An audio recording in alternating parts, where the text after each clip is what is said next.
Glória a Deus. Glória a Deus. Quem trouxe Bíblia, abre comigo, por favor. O Evangelho de Jesus Cristo, segundo escreveu Lucas. Lucas, glória a Deus. Lucas, capítulo 10. Lucas, capítulo 10, versículo 25. Glória a Deus. Mais estéreo aí. Glória a Deus. Sem mais som. Glória a Deus. Glória a Jesus. Glória a Deus. Glória a Deus. Glória a Deus. Glória a Deus. Lucas 10, 25. Glória a Deus. Lucas 10, 25. Capítulo 10. Versículo 25.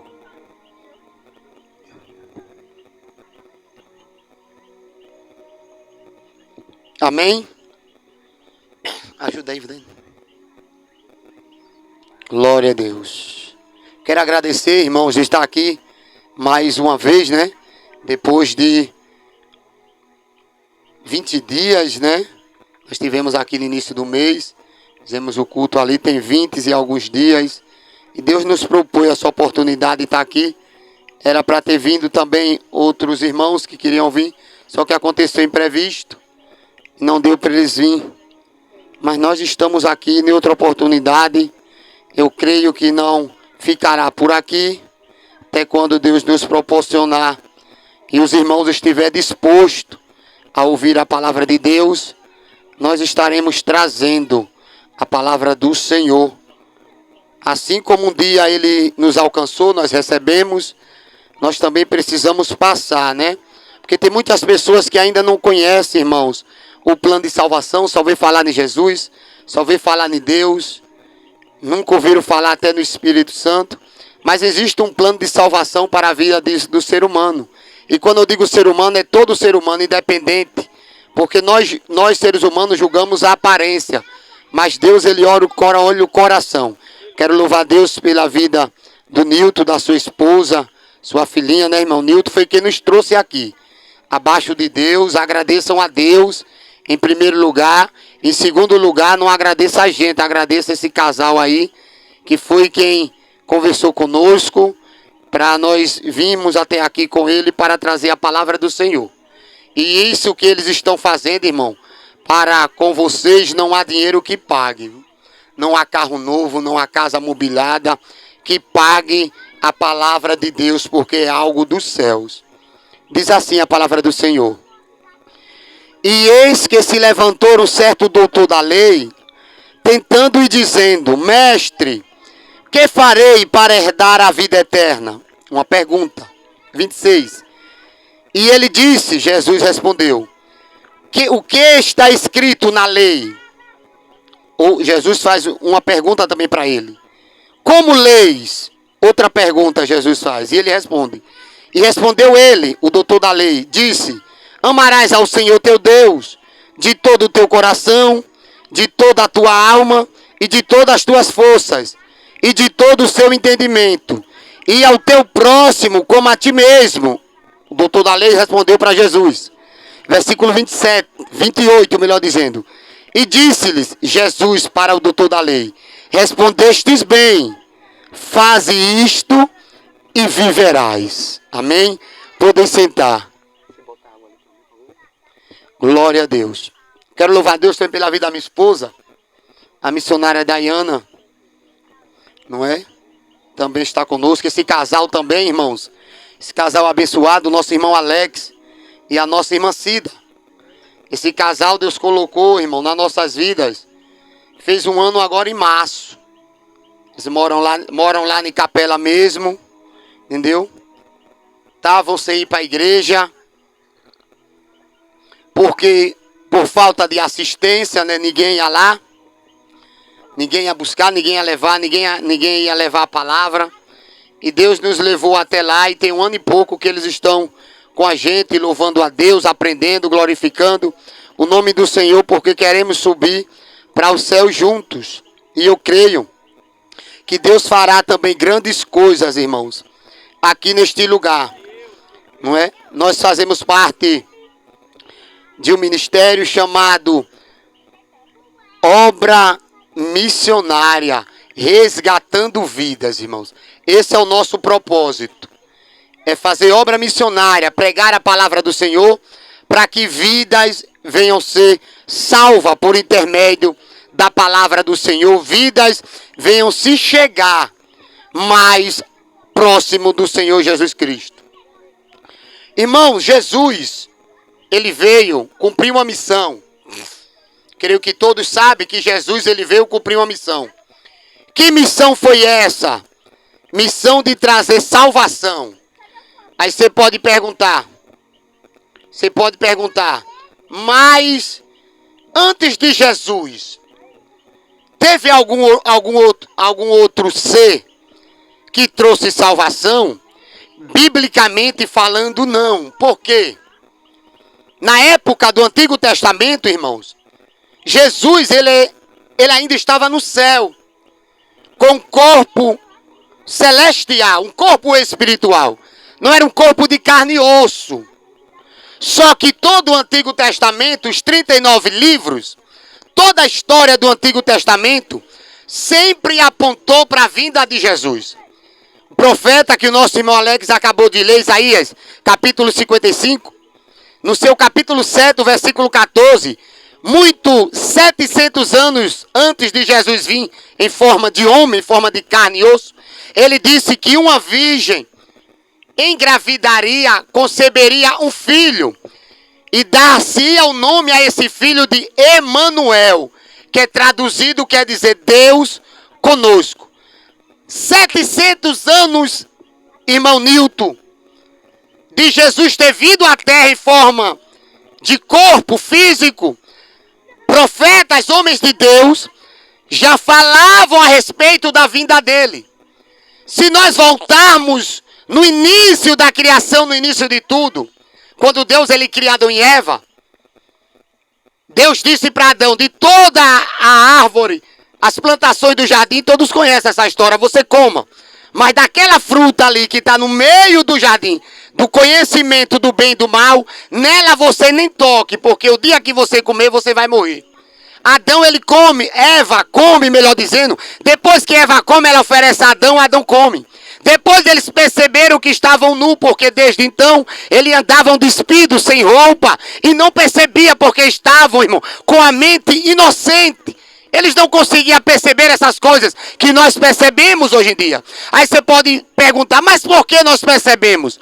Porque Adão e Eva desobedeceram, o pecado entrou no mundo. E aí então, depois que eles foram expulsos do jardim, agora a Bíblia diz que o pecado alcançou toda a humanidade. O apóstolo Paulo, escrevendo uma carta por nome de Romanos, ele diz que todos pecaram e destituídos, afastados, estavam da glória de Deus. Então aí nós entendemos, irmão, a necessidade de Jesus ter vindo.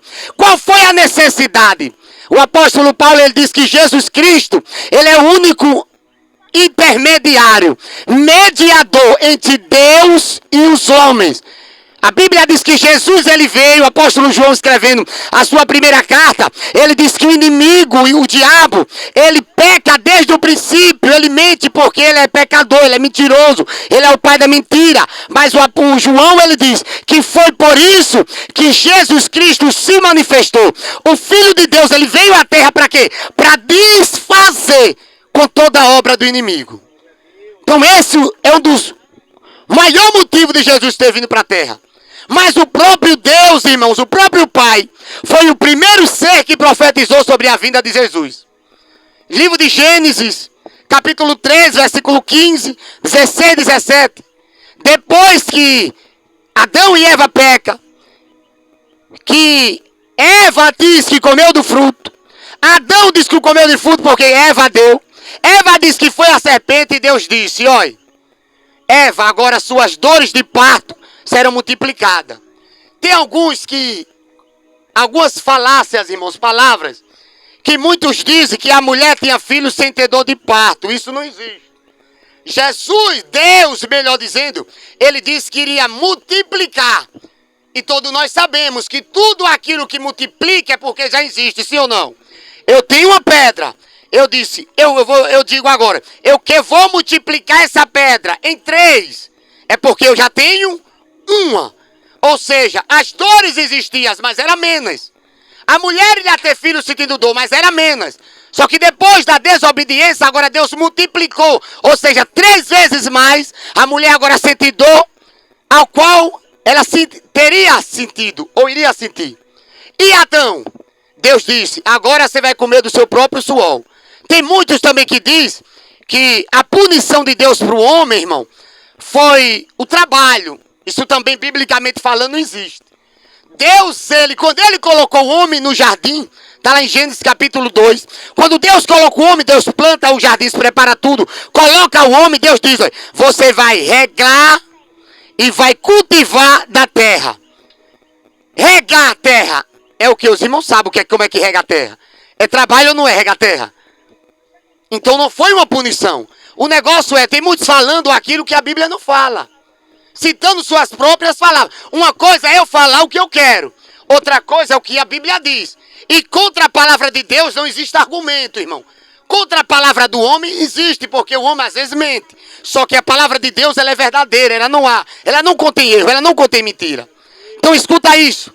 Por esse motivo da desobediência de Adão e Eva, aí Deus diz, ó, multiplicarei sua dor de parto, você agora vai comer do seu próprio suor, ou seja, é Deus dizendo, o trabalho vai ficar mais exaustivo, vai ficar mais cansativo. Aí Deus olha para a serpente e diz assim, ó, colocarei inimizade entre ti e a mulher, e nascerá um da mulher que te esmagará a cabeça.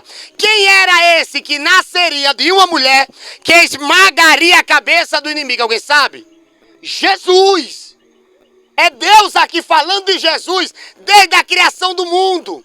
Então no Antigo Testamento nós não vemos Jesus encarnado, mas todos os livros do Antigo Testamento sempre apontavam e diziam assim, ó, ele vai vir, aleluia, ele vai rabandarabacabaçou. Todos os livros do Antigo Testamento apontavam e diziam assim, ó, ele vai vir. Quando? Ninguém sabe, mas que ele vem, ele vem. Jesus, ele vem. Quando ele vem, ele seleciona 12 discípulos, que depois se transformaram em apóstolos. Só que no meio desses 12, eles escolheram outros. E quando chegam a certa vez, ele separa 70, irmão Nilton. Depois dele ser instruído, porque é assim que acontece no Evangelho, irmão. Hoje, os irmãos não ainda têm costume. Os ouvintes não têm costume de pegar o microfone, da timidez, eu reconheço. Dá um pouquinho de vergonha, eu também sentia muito isso, irmão. Dificuldade muito de falar em público. Mas depois, com o tempo, você vai se adaptando. Deus vai lhe encorajando, Deus vai lhe capacitando. Não é o homem, é Deus, vai lhe capacitando, vai tirando mais a timidez. E a pessoa vai se soltando, vamos usar esse termo, vai se soltando mais falando da palavra de Deus. Escuta isso. E assim também foi com Jesus. Jesus pregou, mas ele também preparou pessoas, irmão. Porque hoje eu aqui que estou pregando, mas eu creio que futuramente muitos daqueles que estão aqui sentados estarão com esse microfone na mão também falando do amor de Deus. Aleluia, louvando o nome do Senhor. Você pode dizer você pode ter pensado, nunca que eu tenho coragem de fazer isso. Não, eu não estou falando hoje. Eu estou falando daqui a um dia. Deixe Deus trabalhar, deixe Deus preparar. Eu creio que no meio aqui das pessoas que estão, Deus levantará, irmão Nilton, missionário. Deus levantará evangelista.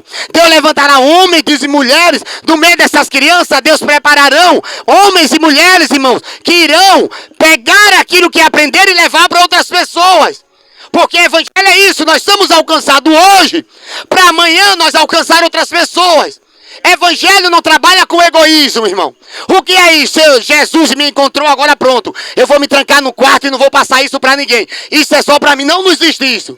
Evangelho é unidade, evangelho é união, evangelho é comunhão, evangelho é partir de pão. É aquilo que nós aprendemos, nós passamos. Aquilo que nós somos ensinados, nós também passamos. Jesus, ele separa 70, aí diz assim, aí, vão pregar. E eles foram pregar. E depois que eles foram pregar, eles voltaram, com um sorriso quase topando na orelha. E diz, Senhor, em teu nome nós pregamos, e os enfermos eram curados. Senhor, em teu nome nós pregamos, e defuntos ressuscitavam. Senhor, no teu nome nós pregamos. Pessoas que estavam possessas de demônios, Elas eram libertas. E eles começaram a se alegrar. Aí Jesus olha para eles e diz assim, ó, eu via o inimigo caindo do céu como um raio. Só que não se alegreis, porque pessoas são curadas. Não se alegreis, porque demônios se sujeitam, pessoas são libertas. Jesus diz, alegrai-vos, porque o vosso nome está escrito nos céus. Aleluia. Aleluia. Irmãos, às vezes nós nos alegramos com tanta coisa. Tanta coisa. A compra de um carro, temos que nos alegrar, temos.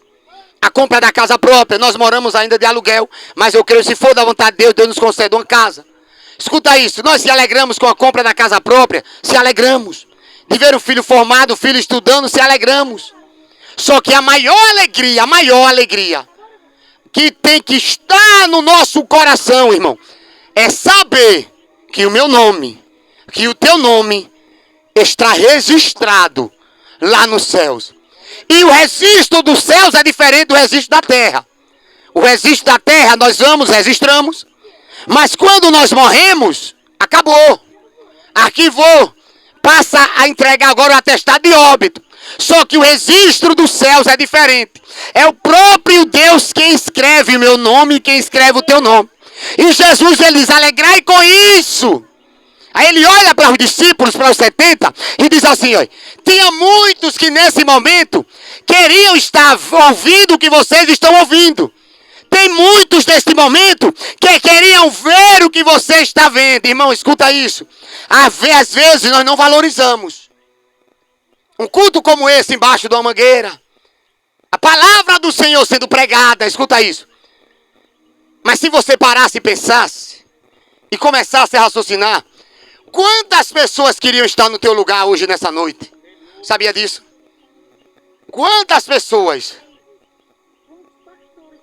Mortos, decapitados, para negar o nome de Jesus. E eles não negam, irmão. Você nega ou você morre? E ele diz, pode me matar. Você nega ou vai ser decapitado? Vou passar facão no pescoço. Você vai negar, eles olham e dizem, eu não vou negar. Pode tirar a cabeça, pode arrancar a cabeça. Irmão Nilton, o que é isso? É um amor, irmão. É o amor de Deus que nos envolve, que não tem como, depois de conhecer a esse Jesus de uma forma mais profunda, de negar, irmãos. Aleluia. Glória a Deus. Tinha muitas pessoas que foram desenganadas pelos médicos. Muitos. Você deve ter conhecido alguém, porque eu conheço alguém de Capela. Essa semana teve uma irmã da igreja que foi para o médico. Quando chegou lá, foi ruim. Chegou lá, o médico fez o exame e disse, vá para casa. O irmão conversou comigo e disse, rapaz, vamos orar pela vida dela. Porque quando o médico manda voltar, a pessoa no estado que ela está, é porque o negócio está feio. Não quis nem mais fazer cirurgia, fazer uma coisa, fazer outra. Escuta isso. Tinha muitas pessoas, irmão, hoje, que estão com doenças incuráveis, crônicas, que daria tudo para ser curado. Sabia disso? Se dissesse assim, se Deus lhe curar hoje, você vai servir a Jesus? Ela disse, se me curar eu vou. E às vezes nós, irmão, temos toda a oportunidade, graças a Deus, de estar na presença de Deus, de estar orando, de estar ouvindo a palavra. E muitas das vezes nós não valorizamos isso, Nilton. Porque muitas das vezes tem ser humano que só valoriza aquilo que é custo. Você está entendendo? É custo. Se viesse alguém pregar e dizer assim, não, fulano vai vir pregar, fulano vai vir cantar, só que vai ser ingresso, vai ser pago. Às vezes, o povoado em peso vinha, sabia disso? Você está entendendo? Porque hoje em dia acontece muito isso, irmão. Valorizam mais aquilo que tem custo. Ou seja, se cobra, então aquele é bom porque cobrou. Mas se vem sem cobrar, se vem de graça, trazer a palavra de graça, muitas das vezes não é valorizado. Só que o que nós pregamos é a palavra de Deus, é a Bíblia, escuta isso. Aí chegamos aqui, aonde Jesus, esse doutor da lei, ele estava sentado no meio da multidão ouvindo Jesus falando aquilo, os discípulos falando aquilo. Aí ele se levanta e vai até Jesus. Senhor, peraí, que negócio é esse de salvação? Que negócio é esse de vida eterna? O que é que eu posso fazer para dar essa vida eterna que o Senhor está falando aí, de um negócio do nome está escrito lá no céu, que existe um livro da vida, que escreve o nome das pessoas. O que é que eu posso fazer para ser salvo? Só que o que ele entendeu, irmão, que o preço maior já foi pago. Aleluia. Irmão, se eu dar 1 milhão, não compra a salvação. Irmão, se eu dar meu carro novo da garagem pela salvação, infelizmente não compra. Irmão, eu vou dar as 3 casas que eu tenho para escrever meu nome no livro da vida. Deus não quer casa para escrever o nome no livro da vida. Ele olhou e disse, o que é que eu posso fazer? Não tem nada a ver com o que ele pode fazer. É com o que alguém já fez. Aleluia. Alguém já fez algo por mim, por vocês, que ninguém poderia fazer. Qual é a mãe, qual é o pai que entrega o filho para morrer? Pela humanidade. Um filho inocente. Alguém que nunca matou, que nunca roubou, que nunca se prostituiu, que nunca mentiu, que nunca bateu, que nunca discutiu. Mas o pai entregou esse filho. E quem é esse filho? Jesus. E ele olhou para aquele doutor da lei, quando ele fez aquela pergunta. Aí ele disse, como é que está escrito na lei? E esse homem, ele entendia do Antigo Testamento o que ele diz. Está escrito dessa forma. Amarás o Senhor teu Deus de todo o teu coração, de toda a tua força, de toda a tua alma, de todo o teu entendimento. E o segundo é, amar o próximo como a si mesmo. Esse homem, ele sabia, irmão. Tem pessoas que não sabem, mas esse homem, ele sabia o que estava escrito dentro da lei de Moisés, dada por Deus. Aí Jesus olhou para ele. Aí disse, muito bem, você leu ótimo, você tem um conhecimento acima do normal. E agora, Senhor, pode escrever meu nome lá no livro da vida? Ele disse, não, peraí. Escrever no livro da vida não é saber. Escrever o nome no livro da vida tem a ver com obedecer. Ele disse, saber você já sabe, ler você já leu, saber onde está nas páginas vocês conhecem. Agora está na hora de você fazer isso. Aleluia. Porque a Bíblia não está aqui, irmão, escuta isso. A Bíblia não está aqui simplesmente para eu ler. Ler Gênesis, ler Êxodo, Levítico, ler os reis, ler os salmos, ler, não. Eu tenho que aquilo que eu leio, aquilo que eu sinto, quando eu leio os ensinamentos de Deus, já li, agora o que é que eu tenho que fazer? Eu agora preciso tirar esse ensinamento dos papéis e trazer para o meu dia a dia. Eu preciso colocar em prática. Se a Bíblia diz não mate, eu não posso matar. Se a Bíblia diz não roube, eu não posso roubar. Se a Bíblia diz não minta, eu não posso mentir. Se a Bíblia diz não levante falso testemunho contra ninguém, eu não posso levantar. Por quê? Porque senão eu vou ser como esse doutor da lei. Eu vou conhecer, mas não vou obedecer. Jesus disse, você já conhece, você acabou de recitar. Agora vá fazer isso. E aí você vive. Faça, que aí você vive. Escuta isso. Porque a salvação, irmão, não tem nada a ver de o saber.